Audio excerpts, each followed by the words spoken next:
As a regular sender ng Balikbayan Box, ginawa ko tong video na to para lang mag-react sa mga action ng customs na nira-randomly check ang mga Balikbayan boxes para i-tax kung anong dapat i-tax. Para sa opinion ko, ito ay hindi makatarungan. It's not fair sa mga OFW who works hard para maka-impake ng bagahe padala sa family as a gift or as ma-provide din yung mga needs nila kahit papano.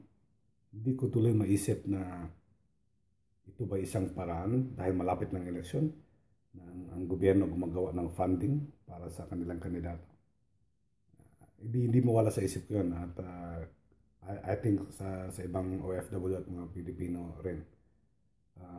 I've been a supporter of Noynoy of this administration since day one. Pero for the first time, nag-disagree ako sa mga action na to. Kasi hindi mo talaga maiwasan na iisipin ng mga tao na ito ay related sa election. Pangalawa, saan yung sinasabi na mga OFW ay ang unsung hero ng Pilipinas? Kung kami talaga ay para sa inyo ay ang mga unsung heroes, you don't treat us like this. Marami namang mga bagay, yung mga luxurious cars or anong mga bagay na karating sa Pilipinas na hindi nataksan. Kung ginawa nyo lang yung trabaho nyo, yun sana hindi makakalusot ng mga bagay na to. Pero alam natin sa customs, or I think since birth, ang customs para sa akin is marami na tayong narinig. Hindi lang siguro ako, marami na tayong narinig na mga discrepancies at mga anomalya sa customs, mga corrupt na officials. I think it's okay kung directly mapupunta yung tax sa kaban ng gobyerno. Pero kung mapupunta lang sa individual na bulsa ng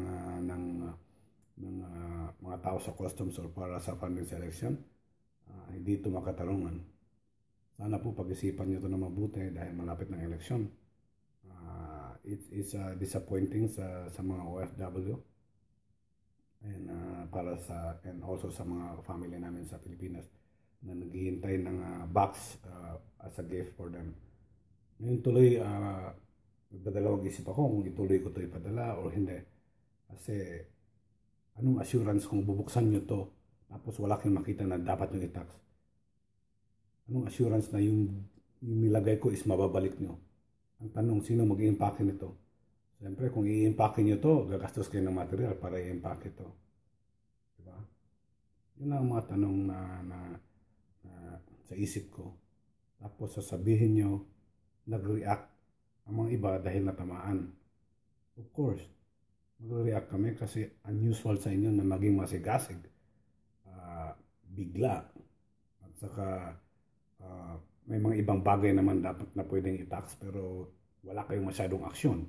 Pero pagdating sa ganito, sa maliliit na mga OFW, maliliit na bagay, bigla kayong magta-tax, bigla kayong mag-action, ginagawa namin ang trabaho namin. Bigla kayong pa-interview sa TV. I don't think it's fair sa lahat ng OFW. So sana pag-isipan nyo. I know this is not a direct concern sa presidente, pero sana pwede niyang kausapin ng mga tao sa customs na dahan-dahan kayo para naman hindi ma-discourage yung mga supporters nyo na hindi lang nagsasalita. Ito ay opinion ko. You don't have to agree with me. And salamat, mabuhay po tayong lahat.